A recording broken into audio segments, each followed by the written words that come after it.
UTSA Football Inside Runner Sports post-game wrap-up. I'm JJ Perez. That's Greg Luca from the San Antonio Express News. UTSA drops a tough one today against Army. Greg, I believe that you wrote they got smothered. Smothered I think is a good word for it. I think they ran something like 27 times for 50 yards, something like that. A lot of that is sack yardage, but they clearly never got it going on the ground. And on the other end, Army had plenty of success rushing the ball. I forget what the total was, but it was more than 300 yards. They really were getting the offense going for most of the afternoon. My key to the game was UTSA's defensive line versus Army's offensive line, and I think the game started off kind of in Army's favor, but UTSA kind of turned the tide when they went 5 down linemen. It looked like 2 drives of the base defense, they got gashed. Well, really, the second drive wasn't that bad. Right, the first they drive. gave it over in their territory and held them to a field goal. Yeah. The first drive, they gave up a touchdown in 3 plays. And then when they switched to the 5 down linemen, essentially, even if they weren't all hand in the dirt every play, it's 5 defensive line bodies that they had out there. And when they went to that set, they were able to really slow down Army for at least 4 or 5 drives. Right. But then down the stretch, Army really exploded again. And I don't know if it was fatigue or some adjustments that I didn't pick up on. It sounds like it was some adjustments I didn't pick up on. But something happened that Army kind of switched up what they were doing and got it going. The only thing Wilson said that kind of hinted at it was Army attacked the perimeter more. Yeah. Which makes sense if you have 5 defensive linemen on the field, that they're not going to be able to run it up the middle, but they might be able to get to the outside.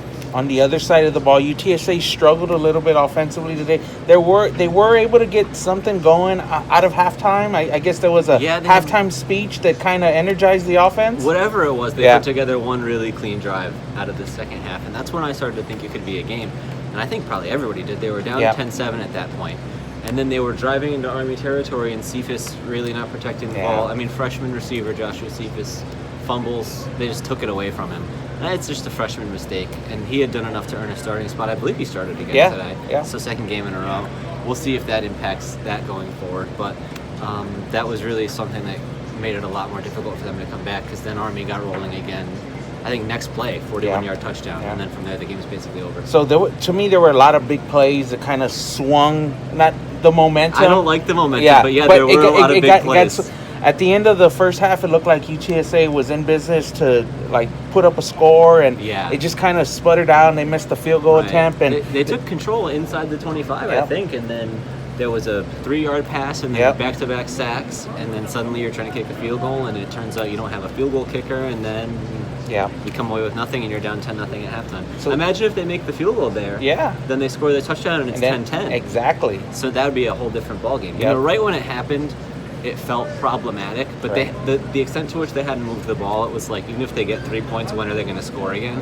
But it turned out they had at least some answers, and just because of that missed field goal, it didn't really amount to much. We didn't get an answer from anybody at post-game. It was asked that, are you worried about UTSA's offense? And 3 games in, you have a good showing against UIW and then 2 not-so-good showings. Yeah, I think the problem is, and this was actually, I would agree with Coach Wilson, I think what he said. I'd have to look back at the quote to be sure, but basically, he didn't mention this part, but they faced the opposite ends of the spectrum, right? Where Incarnate Word's defense is pretty weak, and then the 2 teams they faced, Baylor's obviously a Big 12 team, and they could finish middle of the pack, if not higher.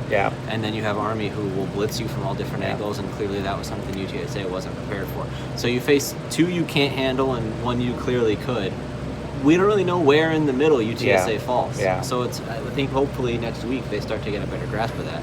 And those are the games that matter, so it's a good time to figure it out. So before we move on to next week, I just wanted to ask you how you thought the offensive line played today, because there was, I get the same feel like how they played against Baylor almost. Right. Well, the beginning of this game, I was willing to say that they were having a really rough day. And then as things went on, it felt like there were times Army was bringing 5 or 6 guys, and they were still picking it up well enough for Frank Harris to have a little bit of time where he could have made a play. Maybe it was, I thought, just to my first glance of it, that the biggest issue was guys downfield didn't seem to be getting open.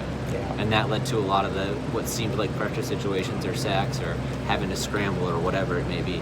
So I wouldn't say it was a good day for the offensive line by any means, but they certainly had some plays where Army brought a lot of pressure and they figured out how to pick it up. So mixed bag, I guess I would say. 3 games in, and the Roadrunners are 1-2, and I don't know that I feel like this team has an identity yet because of the opponents they face. Is that fair? Yeah, I don't know if I would say identity. I think that's a hard thing to sort of pin down. I think they know who they want to be. And I think it's the team you saw against Incarnate Word where they really kind of control the ball and they win the line of scrimmage on defense, and they can have these all these option plays, guys going different ways and kind of grind teams down. I think that's like the ideal version of their identity. But yes, in terms of how good they are, because you face two teams that you don't match up well against and one team that you clearly do, where in the middle do you really lie? Like, all of Conference USA feels like they're in that space in between. Right. So it's where is UTSA within that group is really impossible to pin down, it feels like. So the Roadrunners face North Texas in Denton next Saturday night. It's my Pod 1 game of the year. No Pod 1. Yeah. There's no pods. It's the game before the bye. All right, whatever. And I'm not going to win the argument on the pods. North Texas is the kind of consensus preseason media poll #1 darling. At least in that division, yeah. Yeah, and I mean, they have the head coach, the quarterback, the wide receiver, and it's just like, I mean, do the Roadrunners have a chance next week, Greg? I wish I could tell you better how North Texas is. I don't know enough about them to make a definitive statement. But last year, it was pretty clear coming into the final game that North Texas was really good and UTSA wasn't. And that game was still close. Yeah. And looking back at their history, they've played a couple close games. Maybe you would expect it or maybe you wouldn't based on how the teams matched up. But I think that the trend is that these two teams play close. And it's one of those, it's a rivalry game, throw everything out the window kind of statements. But I think it might have some merit here based on history. It's also going to be a pretty fun week on the Twitter world between the UTSA fans and the get rowdy? North Texas fans. So I think North Texas. I live for the memes. Make some good memes. Yeah, do it. Last thoughts? I mean, where do the Roadrunners go from here? You think? I really just wish I would have learned more. I don't know. And it's part of the problem is that you play a team with this system. That I don't know what to make. It's hard. Yeah. Like I was really upset. At 1:45, I was really upset that I forgot to set the game to record. Yeah. Because I would like to go back and watch it. Yeah. But what am I going to learn from that? Right. Like they're not going to see anything like this the rest of the year. Yeah. So really, I'm just saving a couple hours. Yeah. So. Not till next year. Maybe, hopefully, in Army. Well, we'll see how that plays out. The schedule's a little bit up in the air how that goes. Well, that'll wrap it up. JJ Perez, Greg Luca. Appreciate you guys watching.